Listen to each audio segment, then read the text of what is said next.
Hi friends, ഇന്ന് നമ്മൾ തുരുമ്പിച്ച ആണിയിൽ നിന്ന് ഹൈഡ്രജൻ ബലൂൺ ഉണ്ടാക്കാൻ പോവുകയാണ്. അപ്പോൾ 2 വർഷം മുമ്പ് ഞാൻ ഇതുപോലെ വിനാഗിരിയും തുരുമ്പിച്ച ആണിയും ഉപയോഗിച്ച് ഹൈഡ്രജൻ ബലൂൺ ഉണ്ടാക്കിയിരുന്നു. അന്ന് 2-3 ചെറിയ അബദ്ധങ്ങൾ കാരണം നമുക്ക് ബലൂൺ പറക്കാൻ ആവശ്യമായിട്ടുള്ള ഹൈഡ്രജൻ ഉണ്ടാക്കാൻ പറ്റി. അപ്പോൾ ഇന്ന് ഇത്തവണ ആ അബദ്ധങ്ങളെല്ലാം പരിഹരിച്ചുകൊണ്ട് നമ്മൾ തുരുമ്പിച്ച ആണി വൃത്തിയാക്കിക്കൊണ്ട് എങ്ങനെ ഹൈഡ്രജൻ ബലൂൺ ഉണ്ടാക്കാൻ നോക്കാം. അപ്പോൾ ആ വീഡിയോയിൽ ഇതിനു വേണ്ടി നമുക്ക് വേണ്ട കുറച്ച് തുരുമ്പിച്ച ആണികൾ, പിന്നെ ഒരു കുപ്പിയോ മെയിനായിട്ട്.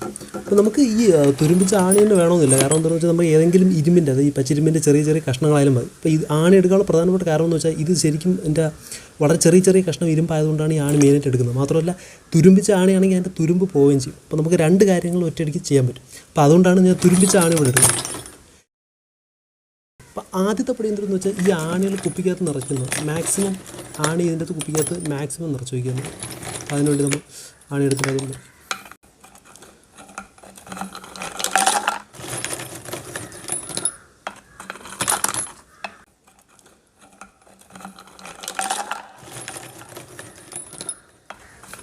അപ്പോൾ നമ്മളിതിൻ്റെ അകത്ത് ആണികൾ നിറച്ചിരിക്കുകയാണ്.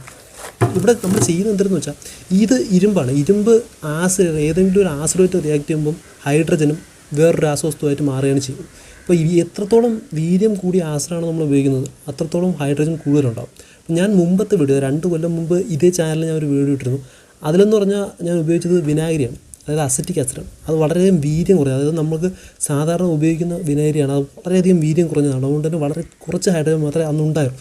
അതുകൊണ്ട് തന്നെ നമ്മൾ ഉണ്ടാക്കിയ ബലൂൺ പറന്നില്ല. പക്ഷേ ഇത്തവണ നമ്മൾ ഉപയോഗിക്കാൻ പോകുന്നത് റബ്ബറിന് ഒഴിക്കുന്ന ഫോമിക് ആസിഡാണ്. പിന്നെ ഈ ഫോമിക് ആസിഡ് ഉപയോഗിക്കുമ്പോൾ പ്രത്യേകം ശ്രദ്ധിക്കണം. കാരണം എന്താണെന്ന് വെച്ചാൽ ഇതിൻ്റെ അകത്ത് ഫോമിക് ആസിഡിന് പുറമേ പാരാനൈട്രോഫീനോൾ എന്ന് പറയുന്ന മറ്റൊരു കെമിക്കലും കൂടെ ഉണ്ട്. അപ്പോൾ അതെന്ന് പറയുന്നത് ശരീരത്തിന്, കണ്ണിനും ശ്വാസനാളത്തിനും ഒക്കെ ചെറിയ ഇറിറ്റേഷൻ ഉണ്ടാക്കുന്ന തരം കെമിക്കലാണ്. അപ്പോൾ അത് പുറത്തും ശരീരത്തിനൊന്നും വീഴരുത്. അപ്പോൾ അതുകൊണ്ട് ഇത് വളരെ സൂക്ഷിച്ച് മാത്രമേ ഈ ആസിഡ് കൈകാര്യം ചെയ്യാൻ പാടുള്ളൂ. മാത്രമല്ല ഇത് ഉപയോഗിച്ചതിന് ശേഷം വീണ്ടും ഇത് റബ്ബറിന് ഒഴിക്കാനും ഉപയോഗിക്കാൻ പറ്റും. കാരണം എന്താ വെച്ചാൽ ഇതിൻ്റെ ആസിഡിൻ്റെ വീര്യം കുറയില്ല. അപ്പോൾ ഇനി ചെയ്യേണ്ടത് നമ്മൾ ഇതിൻ്റെ അകത്തോട്ട് ആസിഡ് ഒഴിക്കാൻ പോവുകയാണ്.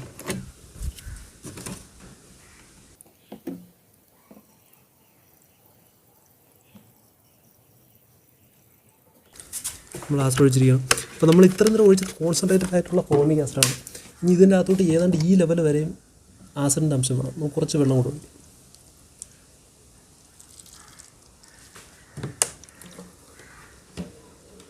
ഓക്കെ, അപ്പോൾ ഇതിൻ്റെ അകത്തോട്ട് ബലൂൺ വയ്ക്കാം. അതിനുശേഷം ഇതൊന്ന് കെട്ടി വയ്ക്കാം. എന്ന് വെച്ചാൽ ബലൂൺ വലുതാകുമ്പം ഊരിപ്പോവാതിരിക്കാൻ വേണ്ടിയിട്ട് നമുക്ക് ചെറുതായിട്ട് കെട്ടി.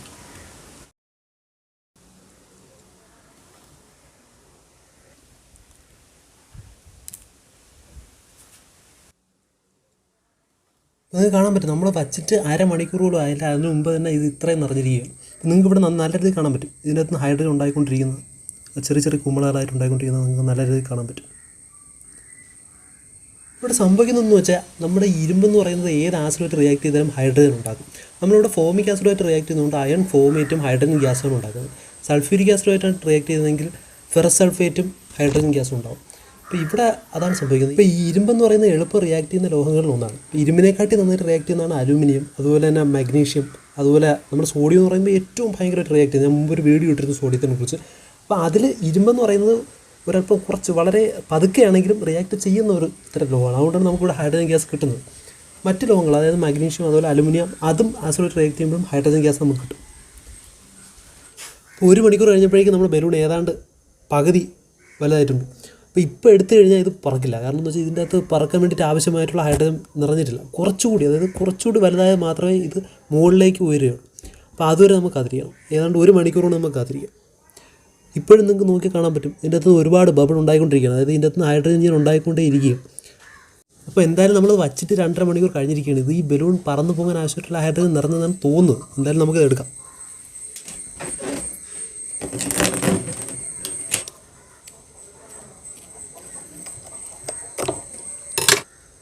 സുഹൃത്തുക്കൾ, നമ്മൾ ഹൈഡ്രജൻ ബലൂൺ റെഡി ആയിരിക്കുകയാണ്. അപ്പോൾ സുഹൃത്തുക്കൾ, നമ്മൾ വീട്ടിൽ കിട്ടുന്ന സാധനം കൊണ്ട് ഹൈഡ്രജൻ ബലൂൺ ഉണ്ടാക്കിയിരിക്കുകയാണ്. തുരുമ്പാണിയിൽ നിന്ന് ഹൈഡ്രജൻ ബലൂൺ ഉണ്ടാക്കിയിരിക്കുകയാണ്. പക്ഷേ ഇതെന്ന് വെച്ചാൽ ഇത് ഫുള്ള് നിറയാത്തത് കൊണ്ടാണ് ഇത് നേരെ പൊങ്ങിപ്പോകാത്തത്. പിന്നെ മറ്റൊരു പ്രധാനപ്പെട്ട കാര്യം എന്ന് പറഞ്ഞാൽ ഹൈഡ്രജൻ ബലൂൺ ഒരിക്കലും തീയിൽ കാണിക്കരുതെന്നുള്ളതാണ്. പെട്ടെന്ന് പൊട്ടിത്തെറിയുന്നത്, കത്തയല്ല പൊട്ടിത്തെറിക്കുകയാണ് ചെയ്യുന്നത്. അപ്പോൾ ഞാൻ എൻ്റെ കയ്യിൽ ചെറിയൊരു ഹൈഡ്രജൻ ബലൂണിൻ്റെ ഒരു ചെറിയൊരു സൈസ് ഹൈഡ്രജൻ ബലൂൺ, ഇത് ഞാൻ കത്തിച്ച് കാണിച്ചു തരാം. ചെറിയൊരു ഹൈഡ്രജൻ ബലൂൺ ഞാൻ കത്തിച്ച്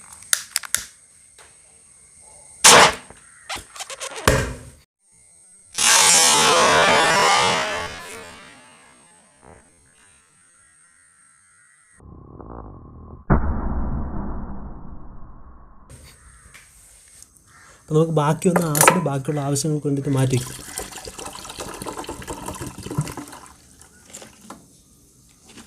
ഇനിയിപ്പോൾ ഈ ആണിയുടെ അതൊരു തുരുമ്പെല്ലാം ഇളവി മാറിയിരിക്കുകയാണ്. ഇത് കഴുകി എടുക്കലാണ് അടുത്തത്. ഇതിൻ്റെ അകത്ത് ഒട്ടും ആസിഡ് ഇരിക്കാൻ പാടില്ല. അങ്ങനെ നമ്മൾ മറ്റൊരു പാത്രത്തിലേക്ക് മാറ്റി.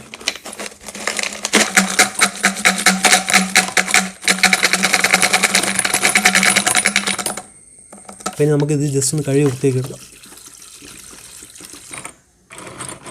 നമുക്ക് കാണാൻ പറ്റും ഈ ആണിയുടെ തുരുമ്പെല്ലാം ഏതാണ്ട് കംപ്ലീറ്റ് പോയിരിക്കുക. ഏതായാലും ഈ കുറേ നാൾ ഇങ്ങനെ വെച്ചിരുന്നാൽ വീണ്ടും തുരുമ്പ് വരും. എന്നാലും തൽക്കാലത്തേക്ക് ഇതിൻ്റെ ആണിയുടെ തുരുമ്പ് അത്രയും ഇളവ് മാറിയിരിക്കുക. അപ്പോൾ ഇതാണ് ആണിയുടെ തുരുമ്പ് മാറ്റിക്കൊണ്ട് ഹൈഡ്രജൻ പെരും ഉണ്ടാക്കുന്നത്. നിങ്ങൾക്ക് ഇഷ്ടപ്പെട്ടെന്ന് വെച്ചാൽ എന്തെങ്കിലും സംശയം ഉണ്ടെങ്കിൽ താഴെ കമൻറ്റ് ചെയ്യുക. പിന്നെ ഈ ചാനൽ ആദ്യമായിട്ടാണ് കാണുന്നതെങ്കിൽ സബ്സ്ക്രൈബ് ചെയ്യുക. അടുത്ത വീഡിയോ കാണാം. ബൈ.